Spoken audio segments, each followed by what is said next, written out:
Viewers welcome back to programme जी। Doctor साहब साढ़े को अगला फेसबुक मैसेज आया है वीर गुरप्रीत सिंह सैनी जी का। ये लिखते हैं वाहिगुरू जी का खालसा वाहिगुरू जी की फतेह। डॉक्टर साहब मैं अपना समा दुनिया च की हो रहा है ये जानने लई खबरां ते गुजारदा हां, खास करके भारत ते सिख जगत च की हो रहा है इस वाल ध्यान हुंदा है मेरा। हाल ही विच ਇਹ ਗੱਲ ਮੇਰੇ ਧਿਆਨ ਚ ਆਈ ਕਿ ਸਾਡੀ ਅੱਜ ਦੀ ਪੀੜ੍ਹੀ ਜੁਝਾਰੂ ਸਿੰਘਾਂ ਦੀਆਂ ਕੁਰਬਾਨੀਆਂ ਨੂੰ ਭੁੱਲ ਚੁੱਕੀ ਹੈ ਜਿਨ੍ਹਾਂ ਸਿੱਖ ਕੌਮ ਦੀ ਆਜ਼ਾਦੀ ਲਈ ਕੁਰਬਾਨੀਆਂ ਦਿੱਤੀਆਂ। ਉਹਨਾਂ ਨੂੰ ਇਸ ਗੱਲ ਦਾ ਇੰਨਾ ਕੁ ਵੀ ਅਹਿਸਾਸ ਨਹੀਂ ਕਿ ਉਹ ਗੁਲਾਮੀ ਦੀ ਜ਼ਿੰਦਗੀ ਜੀ ਰਹੇ ਹਨ। ਉਹ ਆਪ ਆਜ਼ਾਦੀ ਨਾਲ ਘੁੰਮਦੇ ਫਿਰਦੇ ਹਨ, ਇਸ ਲਈ ਉਹ ਸਮਝਦੇ ਹਨ ਕਿ ਉਹ ਆਜ਼ਾਦ ਹਨ। ਇਸ ਤੋਂ ਵੱਧ ਸਾਡੀ ਨੌਜਵਾਨ ਪੀੜ੍ਹੀ ਸੋਚ ਹੀ ਨਹੀਂ ਰਹੀ। ਅੰਤ ਨੂੰ ਜੇ ਇਹਨਾਂ ਬੇਵਕੂਫ ਬੇਸਮਝ ਭੇਡਾਂ ਨੇ 2020 ਰੈਫਰੈਂਡਮ ਤੇ ਦਸਤਕ ਕਰਨੇ ਹਨ ਤਾਂ ਅਸੀਂ ਇਹਨਾਂ ਕੋਲੋਂ ਕੀ ਉਮੀਦ ਰੱਖ ਸਕਦੇ ਹਾਂ? ਕੀ ਸਾਡਾ ਘਰ ਪੂਰਾ ਹੋ ਜਾਊ ਇਹਨਾਂ ਨਾਲ? ਮੈਂ ਸਮਝਦਾ ਹਾਂ ਕਿ ਸਾਨੂੰ ਪੰਜਾਬ ਰਹਿੰਦੇ ਆਪਣੇ ਰਿਸ਼ਤੇਦਾਰਾਂ ਨੂੰ ਇਸ ਸੰਬੰਧੀ ਹੱਲਾਸ਼ੇਰੀ ਦੇਣੀ ਚਾਹੀਦੀ ਹੈ, ਭਾਵੇਂ ਜਦੋਂ ਅਸੀਂ ਪੰਜਾਬ ਜਾਂਦੇ ਹਾਂ ਉਦੋਂ ਜਾਂ ਫਿਰ ਫੋਨ ਤੇ। ਕਿਰਪਾ ਕਰਕੇ ਇਸ ਬਾਰੇ ਸੁਝਾਅ ਦਿਓ। ਗੁਰੂ ਸਾਹਿਬ ਟੀਵੀ 84 ਤੇ ਸਾਰੇ ਸੂਝਵਾਨ ਸੱਜਣਾ ਨੂੰ ਚੜ੍ਹਦੀ ਕਲਾ ਵਿੱਚ ਰੱਖਣ। ਖਾਲਿਸਤਾਨ ਜ਼ਿੰਦਾਬਾਦ ਜੀ। ਡਾਕਟਰ ਸਾਹਿਬ ਜ਼ਿੰਦਾਬਾਦ ਜ਼ਿੰਦਾਬਾਦ ਜੀ। ਵੀਰ ਗੁਰਪ੍ਰੀਤ ਸਿੰਘ ਸੈਣੀ ਜੀ ਦਾ ਬਹੁਤ ਬਹੁਤ ਸ਼ੁਕਰੀਆ। ਉਹਨਾਂ ਨੇ ਸਾਨੂੰ ਲਿਖਿਆ ਟੀਵੀ 84 ਦੀ ਉਹਨਾਂ ਨੇ ਸ਼ਲਾਘਾ ਕੀਤੀ ਹੈ ਔਰ ਜਿਹੜੀ ਗੱਲ ਵੱਲ ਵੀ ਉਹਨਾਂ ਨੇ ਇਸ਼ਾਰਾ ਕੀਤਾ ਉਹਦੇ ਚੋਂ ਉਹਨਾਂ ਦੀ ਚਿੰਤਾ ਵੀ ਹੈ ਔਰ ਇਸ ਗੱਲ ਦਾ ਅਫਸੋਸ ਵੀ ਹੈ ਕਿ ਸਾਡੀ ਨਵੀਂ ਪੀੜ੍ਹੀ ਜਿਹੜੀ ਹੈ ਇਹਨਾਂ ਦੇ ਕਹਿਣ ਮੁਤਾਬਕ ਉਹ ਅਵੇਅਰ ਨਹੀਂ ਹੈ ਔਰ ਉਹਨਾਂ ਨੇ ਸਗੋਂ ਸਖਤ ਸ਼ਬਦ ਵੀ ਉਹਨਾਂ ਦੇ ਲਈ ਬੇਸਮਝ ਭੇਡਾਂ ਕਿਹਾ ਕਿ ਵੀ ਜੇ ਉਹਨਾਂ ਨੂੰ ਕੋਈ ਜਿਹੜੇ ਸ਼ਹੀਦ ਹੋਏ ਨੇ ਉਹਨਾਂ ਬਾਰੇ ਜੁਝਾਰੂਆਂ ਦੀ ਕੁਰਬਾਨੀ ਨੂੰ ਉਹ ਭੁੱਲ ਚੁੱਕੇ ਨੇ ਤੇ ਜੇ ਰੈਫਰੈਂਡਮ 2020 ਦੀ ਗੱਲ ਅੱਗੇ ਤੁਰੀ ਤੇ ਇਹ ਕਿਸ ਕਿਸਮ ਦੀਆਂ ਵੋਟਾਂ ਪਾਉਣਗੇ। ਔਰ ਅਖੀਰ 'ਚ ਉਹਨਾਂ ਨੇ ਇਹ ਕਿਹਾ ਕਿ ਵੀ ਜਿਹੜੇ ਬਾਹਰ ਬੈਠੇ ਸਿੱਖ ਨੇ ਜਾਗਰੂਕ ਨੇ ਉਹ ਆਪਣੇ ਰਿਸ਼ਤੇਦਾਰਾਂ ਨੂੰ ਸੱਜਣਾ ਮਿੱਤਰਾਂ ਨੂੰ ਜਦੋਂ ਜਾਂਦੇ ਨੇ ਇਸ ਗੱਲ ਦੇ ਲਈ ਪ੍ਰੇਰਨ ਨਹੀਂ ਤਾਂ ਫੋਨ ਦੇ ਉੱਤੇ ਵੀ ਉਹਨਾਂ ਦੇ ਨਾਲ ਗੱਲ ਕਰਨ ਜੀ। ਦੇਖੋ ਗੱਲ ਇਹਨਾਂ ਦੀ ਸਾਰੀ ਗਲਤ ਵੀ ਨਹੀਂ ਹੈ ਤੇ ਸਾਰੀ ਠੀਕ ਵੀ ਨਹੀਂ ਹੈ। ਅਸੀਂ ਸਮਝਦੇ ਹਾਂ ਵੀ ਪੰਜਾਬ ਦੇ ਵਿੱਚ ਗੱਲ ਰਾਦਰ ਇਸ ਵੇਲੇ ਜਿਹੜਾ ਹੁਣ ਇੱਕ ਸਿਨੇਰੀਓ ਇਹ ਬਿਲਟ ਹੋ ਰਿਹਾ ਹੈ ਵੀ ਨੌਜਵਾਨ ਪੀੜ੍ਹੀ ਤੇ ਉਤਸ਼ਾਹ ਦੇ ਨਾਲ ਖਾਲਿਸਤਾਨ ਦਾ ਝੰਡਾ ਚੁੱਕ ਰਹੀ ਹੈ ਤੇ ਜਿਹੜੀ ਪੁਰਾਣੀ ਪੀੜ੍ਹੀ ਨੇ ਜਿਨ੍ਹਾਂ ਨੇ ਆਪਣੀਆਂ ਅੱਖਾਂ ਸਾਹਮਣੇ ਜ਼ੁਲਮ ਵੀ ਦੇਖਿਆ, ਉਹਨਾਂ ਦਾ ਧੱਕਾ ਵੀ ਦੇਖਿਆ, ਉਹ ਜ਼ਿਆਦਾ ਖੌਫਜ਼ਦਾ ਨੇ ਜਾਂ ਡਰ 'ਚ ਨੇ। ਉਹ ਆਪਣੇ ਬੱਚਿਆਂ ਨੂੰ ਸਗੋਂ ਹਟਾਉਣਾ ਚਾਹੁੰਦੇ ਨੇ ਇਸ ਪੱਖੋਂ। ਸੋ ਗੱਲ ਇਹ ਪੀੜ੍ਹੀ ਦੀ ਨਹੀਂ ਹੈ ਕਿ ਵੀ ਨਵੀਂ ਪੀੜ੍ਹੀ ਨੂੰ ਅਹਿਸਾਸ, ਇਹਦੇ 'ਚ ਕੋਈ ਸ਼ੱਕ ਨਹੀਂ ਹੈ ਵੀ ਬਹੁਤ ਸਾਰੇ ਗਵਾਚੇ ਹੋਏ ਨੇ। ਔਰ ਅੱਜ ਹੀ ਕੁਦਰਤੀ ਇੱਕ ਸਿਕਸ ਹੈਲਪਿੰਗ ਸਿਕਸ ਵਾਲੇ ਕੁਛ ਨਾ ਕੁਛ ਵੀਡੀਓਜ਼ ਅਰਾਊਂਡ ਭੇਜਦੇ ਨੇ। 8-9 ਮਿੰਟ ਦੀ ਇੱਕ ਵੀਡੀਓ ਜਿਹੜੀ ਹੈ ਡਾਕਟਰ ਹਰਸ਼ਿੰਦਰ ਕੌਰ ਜਿਨ੍ਹਾਂ ਦਾ ਮੈਂ ਅੱਗੇ ਵੀ ਜ਼ਿਕਰ ਕੀਤਾ ਸੀ, ਇਹ ਗ੍ਰੈਂਡ ਡਾਟਰ ਨੇ ਪ੍ਰਿੰਸੀਪਲ ਸਾਹਿਬ ਸਿੰਘ ਜਿਨ੍ਹਾਂ ਨੇ ਗੁਰੂ ਗ੍ਰੰਥ ਸਾਹਿਬ ਦਾ ਟੀਕਾ ਲਿਖਿਆ। ਇਹਨਾਂ ਦੇ ਪਿਤਾ ਜੀ ਵੀ ਪ੍ਰੋਫੈਸਰ ਪ੍ਰੀਤਮ ਸਿੰਘ ਚੰਗੇ ਸਿੱਖ ਸਕਾਲਰ ਹੋਏ ਤੇ ਇਹ ਵੀ ਬੜੀ ਜਿਹੜੀ ਹੈ ਬੀਬੀ ਦਲੇਰੀ ਨਾਲ ਗੱਲ ਕਰਦੀ ਹੈ, ਭਾਵੇਂ ਆਪਣਾ ਫੀਲਡ ਹੀ ਉਹਨਾਂ ਨੇ ਚੁਣਿਆ।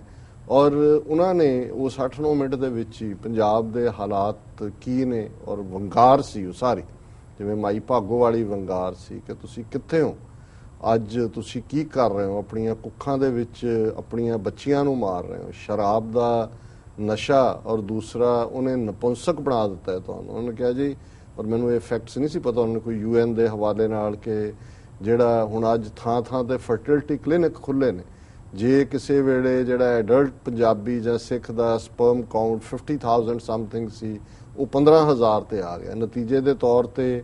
ਔਰ ਇਸੇ ਤਰ੍ਹਾਂ ਈਵਨ ਔਰਤਾਂ ਨੂੰ ਬੱਚੇ ਜੰਮਣ ਲਈ ਜਿਹੜੀਆਂ ਫਰਟੀਲਿਟੀ ਡਰੱਗਸ ਖਵਾਈਆਂ ਜਾ ਰਹੀਆਂ ਉਹਦੇ ਥੱਲੇ ਐਬਨੋਰਮਲ ਬੱਚੇ ਜੰਮ ਰਹੇ, ਹਿਜੜੇ ਉਹਨਾਂ ਨੇ ਸ਼ਬਦ ਕਿਹਾ ਵੀ ਹਿਜੜੇ ਜੰਮ ਰਹੇ ਨੇ। ਉਹਨੇ ਕਿਹਾ ਵੀ ਜੋ ਇਹ ਹਾਲ ਹੈ ਵੀ ਇੱਕ ਪਾਸੇ ਕੁੱਖਾਂ ਬੈਰਨ ਹੋ ਰਹੀਆਂ ਬਿਲਕੁਲ ਜਿਹੜੀਆਂ ਨੇ ਉਸ ਕਿਸਮ ਦਾ ਬਣਿਆ ਹੋਇਆ, ਔਰ ਦੂਜੇ ਪਾਸੇ ਇੰਪੋਰਟੈਂਸੀ ਹੈ, ਨਪੁੰਸਕਤਾ ਹੈ। ਔਰ ਕਿੱਥੇ ਹੈ ਕੌਮ ਦੀ ਲੀਡਰਸ਼ਿਪ, ਕਿੱਥੇ ਹੈ ਕੋਈ ਮਾਈ ਭਾਗੋ ਦੀ ਕੋਈ ਆਵਾਜ਼ ਸੁਣਨ ਵਾਲਾ ਨਹੀਂ। ਉਹਨੇ ਕਿਹਾ ਕਿੱਥੇ ਸਾਨੂੰ ਜਾਣਿਆ ਜਾਂਦਾ ਸੀ ਕਿ ਅਸੀਂ ਦੂਸਰਿਆਂ ਦੀ ਇੱਜ਼ਤ ਬਚਾਉਂਦੇ ਹਾਂ।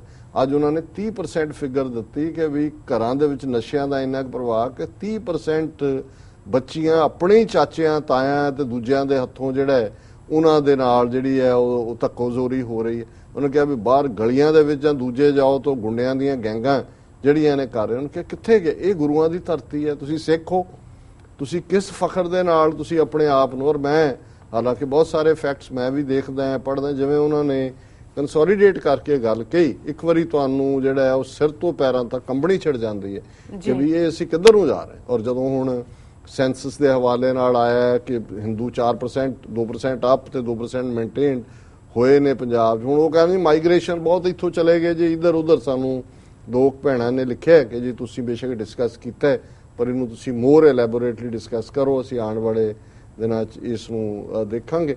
ਪਰ ਕੁੱਲ ਮਿਲਾ ਕੇ ਇੱਕ ਗੱਲ ਜ਼ਾਹਰ ਹੈ ਕਿ ਇਹ ਜਿਹੜੇ ਸਾਰੇ ਡਾਕਟਰ ਹਰਸ਼ਿੰਦਰ ਕੌਰ ਹੋਰਾਂ ਨੇ ਨੁਕਤੇ ਦਿੱਤੇ ਨੇ ਇਹ ਬਿਲਕੁਲ ਸੱਚ ਨੇ ਔਰ ਅਸੀਂ ਬਹੁਤ ਬੁਰੀ ਤਰ੍ਹਾਂ ਜਿਹੜੀ ਹੈ ਉਸ ਪਾਸੇ ਵੱਲ ਜਾ ਰਹੇ ਹਾਂ। ਸੋ ਇਹਨਾਂ ਦਾ ਗੁਰਪ੍ਰੀਤ ਸਿੰਘ ਜੀ ਦਾ ਬਹੁਤ ਬਹੁਤ ਸ਼ੁਕਰੀਆ। ਉਹਨਾਂ ਨੇ ਕਿਹਾ ਵੀ ਕਿਵੇਂ ਸਮਝਾਇਆ ਜਾਏ, ਇਹੀ ਤਰੀਕਾ ਹੈ 1-to-1 ਕਮਿਊਨੀਕੇਸ਼ਨ ਜਾਇਆ ਜਾਂਦਾ ਹੈ। ਲਿਟਰੇਚਰ, ਮੈਗਜ਼ੀਨ, ਰਸਾਲੇ, ਹੋਰ ਤਾਂ ਕੀ ਤਰੀਕਾ ਹੋ ਸਕਦਾ ਹੈ। ਜੀ ਡਾਕਟਰ ਸਾਹਿਬ, ਹੁਣ ਤੁਸੀਂ ਸਾਡੇ ਦਰਸ਼ਕਾਂ ਨੂੰ ਦੱਸੋ ਅੱਜ ਦੇ ਦਿਨ ਦੀ ਸਿੱਖ ਹਿਸਟਰੀ ਐਂਡ ਵਰਲਡ ਹਿਸਟਰੀ ਵਿੱਚ ਕੀ ਅਹਿਮੀਅਤ ਹੈ।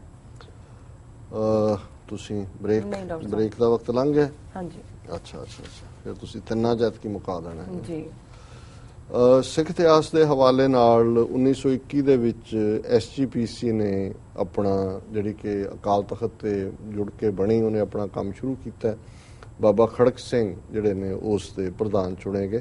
1923 ਦੇ ਵਿੱਚ ਸ਼੍ਰੋਮਣੀ ਗੁਰਦੁਆਰਾ ਪ੍ਰਬੰਧਕ ਕਮੇਟੀ ਨੇ ਮਹਾਰਾਜਾ ਨਾਭਾ ਰਿਪਦਮਨ ਸਿੰਘ ਜਿਨ੍ਹਾਂ ਨੂੰ ਜਲਾਵਤਨ ਕਰ ਦਿੱਤਾ ਸੀ ਗੱਦੀਓਂ ਲਾ ਕੇ, ਔਰ ਉਹਨਾਂ ਦੇ ਜਿਹੜੇ ਮਾਈਨਰ ਬੇਟਾ ਜਿਹੜਾ ਕਿ ਅਜੇ ਬਾਲਗ ਨਹੀਂ ਸੀ ਹੋਇਆ, ਉਸ ਨੂੰ ਗੱਦੀ ਤੇ ਬਿਠਾ ਦਿੱਤਾ ਸੀ।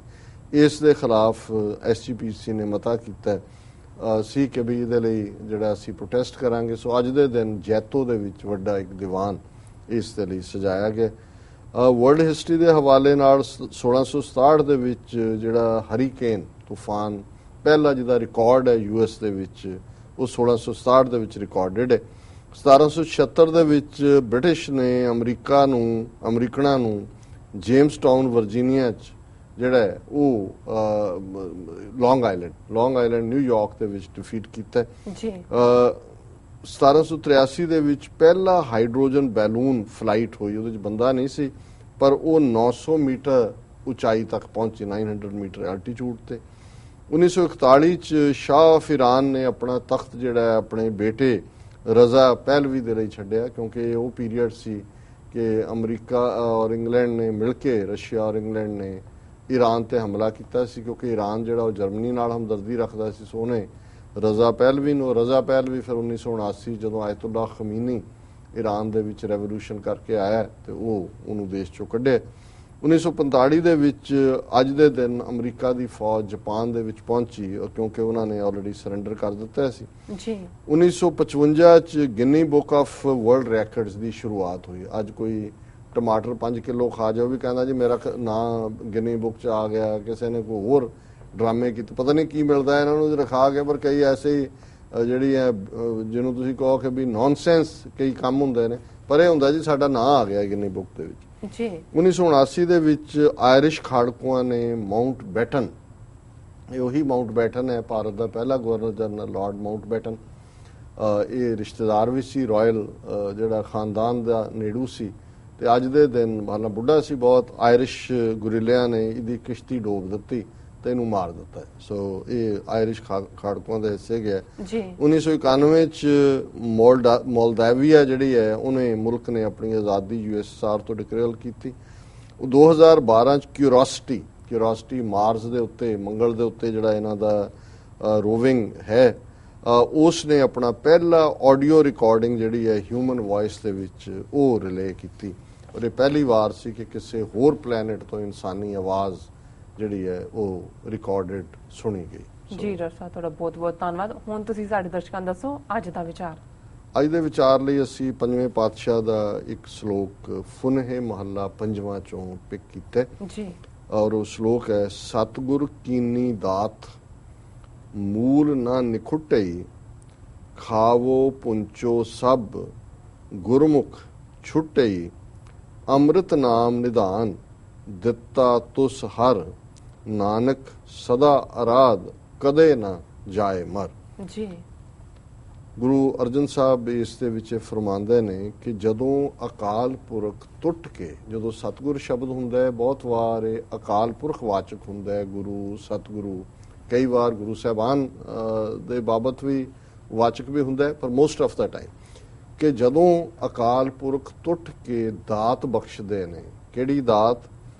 ਨਾਮ ਦੀ, ਆਪਣੀ ਯਾਦ ਦੀ। ਮੂਲ ਨਾ ਨਿਖੁੱਟਈ, ਫਿਰ ਜਦੋਂ ਉਹ ਦਾਤ ਬੜੀ ਨਿਖੁੱਟਣਾ ਹੁੰਦਾ ਫਿਰ ਉਹ ਕਦੇ ਖਤਮ ਨਹੀਂ ਹੁੰਦੀ, ਕਦੇ ਉਹਦੇ 'ਚ ਟੋਟਾ ਨਹੀਂ ਆਉਂਦਾ, ਕਦੇ ਉਹਦੇ 'ਚ ਘਾਟ ਨਹੀਂ ਆਉਂਦੀ। ਖਾਵੋ ਪੁੰਚੋ ਸਭ, ਇਹ ਦਾਤ ਨਾਮ ਦੀ ਸਿਰਫ ਉਸ ਲਈ ਨਹੀਂ ਹੁੰਦੀ। ਜਦੋਂ ਅਸੀਂ ਇਸ ਦਾਤ ਦੀ ਗੱਲ ਕਰਦੇ ਹਾਂ ਫਿਰ ਇਹ ਹੈ ਕਿ ਸਾਰੇ ਹੀ ਰਲ ਮਿਲ ਕੇ, ਮਤਲਬ ਇਹ ਹੈ ਕਿ ਆਪ ਜਪੈ ਅਵਰਾ ਨਾਮ ਜਪਾਵੇ। ਖਾਵੋ ਪੁੰਚੋ, ਈਟਿੰਗ ਐਂਡ ਕੰਜ਼ਿਊਮਿੰਗ, ਜਿਵੇਂ ਥਾਲ ਵਿੱਚ ਤਿੰਨ ਵਸਤੂ ਪਈਓ, ਸਤ ਸੰਤੋਖ ਵਿਚਾਰੋ, ਅੰਮ੍ਰਿਤ ਨਾਮ ਠਾकुर का पयो, जिसका सबस आधारो, जे को खावे जे को पुंचे, तिसका होए उधारो, ए वस्त तजी नह जाई, नित नित रख उर तारो।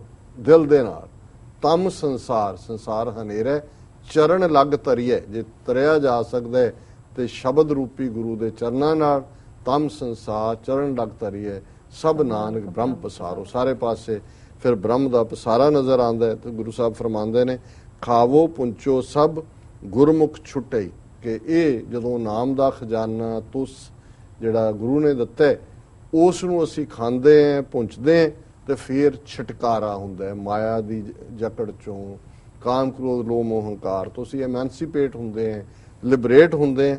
ਅੰਮ੍ਰਿਤ ਨਾਮ ਨਿਧਾਨ, ਕਿ ਇਹ ਜਿਹੜਾ ਨਾਮ ਦਾ ਖਜ਼ਾਨਾ, ਨਿਧਾਨ ਖਜ਼ਾਨੇ ਨੂੰ ਕਹਿੰਦੇ ਨੇ, ਇਹ ਅੰਮ੍ਰਿਤ ਹੈ ਜਿਹਨੂੰ ਖਾ ਕੇ ਕੋਈ ਮਰਦਾ ਨਹੀਂ, ਕਿਉਂਕਿ ਰੂਹ ਅਮਰ ਹੁੰਦੀ ਹੈ, ਸਰੀਰ ਨੇ ਤਾਂ ਮਰਨਾ ਹੈ। ਦਿੱਤਾ ਤੁਸ ਹਰ, ਤੁਸ ਕਹਿੰਦੇ ਨੇ ਟ੍ਰੇਜਰ ਨੂੰ, ਖਜ਼ਾਨੇ ਨੂੰ, ਕਿ ਅੰਮ੍ਰਿਤ ਦਾ ਖਜ਼ਾਨਾ ਅਕਾਲ ਪੁਰਖ ਨੇ ਰਹਿਮਤ ਕਰਕੇ ਬਖਸ਼ਿਆ। ਨਾਨਕ ਸਦਾ ਅਰਾਧ, ਪੰਜਵੇਂ ਨਾਨਕ ਫਰਮਾਉਂਦੇ ਨੇ ਇਸ ਨੂੰ ਸਦਾ ਯਾਦ ਰੱਖ, ਆਰਾਧਨਾ ਕਰੋ ਉਸ ਵਾਹਿਗੁਰੂ ਦੀ, ਕਦੇ ਨਾ ਜਾਹੇ ਮਰ। ਕਿ ਜਦੋਂ ਅਸੀਂ ਉਸ ਨਿਰੰਕਾਰ ਦੇ ਨਾਲ ਜੁੜਦੇ ਹਾਂ ਜਿਹੜਾ ਮਰਨ ਵਾਲਾ ਨਹੀਂ ਹੈ, ਤੇ ਫਿਰ ਅਸੀਂ ਵੀ ਅਮਰ ਹੁੰਦੇ ਹਾਂ, ਸਾਡੇ ਅੰਦਰ ਵੀ ਉਸ ਨਿਰੰਕਾਰ ਦੀ ਜੋਤ ਦਾ ਪ੍ਰਗਾਸ ਹੁੰਦਾ ਹੈ, ਵਿਗਾਸ ਹੁੰਦਾ ਹੈ, ਔਰ ਅਸੀਂ ਨਿਡਰ ਹੋ ਕੇ ਫਿਰ ਜੀਵਨ ਦੇ ਵਿੱਚ ਜਦੋਂ ਜਿਉਂਦੇ ਹਾਂ ਫਿਰ ਲక్ష్ਮੀ ਤੋਟ ਨਾ ਆਵੇ, ਖਾਏ ਖਰਚ ਰਹਿੰਦਾ, 184 ਮੇਦਨੀ ਸਭ ਸੇਵ ਕਰਨ ਦਾ, ਇਹ ਵੈਰੀ ਮਿੱਤਰ ਸਭ ਕੀਤੇ ਐ ਨਾ ਮੰਗਿਆ ਮੰਦਾ, ਲੇਖਾ ਕੋਏ ਨਾ ਪੁੱਛੇ ਜਾਂ ਹਰ ਬਖਸ਼ੰਦਾ, ਆਨੰਦ ਪਿਆ ਸੁਖ ਪਾਇਆ ਮਿਲ ਗੁਰ ਗੋਬਿੰਦਾ, ਸਭੇ ਕਾਜ ਸਵਾਰੀਆਂ ਜਾਂ ਤੁਧ ਪਾਵੰਦਾ। ਅੱਜ ਦਾ ਵਿਚਾਰ ਤੁਹਾਡਾ ਬਹੁਤ ਬਹੁਤ ਧੰਨਵਾਦ, ਤੁਸੀਂ ਅੱਜ ਦਾ ਵਿਚਾਰ ਸਾਡੇ ਦਰਸ਼ਕਾਂ ਨਾਲ ਸਾਂਝਾ ਕੀਤਾ ਹੈ। ਵਿਊਅਰਸ, ਸਾਡੇ ਪ੍ਰੋਗਰਾਮ ਦਾ ਸਮਾਂ ਇੱਥੇ ਸਮਾਪਤ ਹੈ। ਤੁਸੀਂ ਆਪਣੇ ਰਾਏ ਤੇ ਸੁਝਾਅ ਸਾਨੂੰ ਭੇਜਣਾ ਨਾ ਭੁੱਲਣਾ ਸਾਡੇ ਇਸ ਪਤੇ ਤੇ sos@tv84.tv ਤੇ ਅਸੀਂ ਆਪਣਾ ਪ੍ਰੋਗਰਾਮ ਲੈ ਕੇ ਫਿਰ ਦੁਬਾਰਾ ਹਾਜ਼ਰ ਹੋਵਾਂਗੇ। ਤਦ ਤੱਕ ਲਈ ਮੈਨੂੰ ਤੇ ਆਪਣਾ ਸੁਣਾ ਗਿਆ ਦੋ ਬੁਲਾ ਦਿਓ ਫਤਿਹ। ਵਾਹਿਗੁਰੂ ਜੀ ਕਾ ਖਾਲਸਾ, ਵਾਹਿਗੁਰੂ ਜੀ ਕੀ ਫਤਿਹ।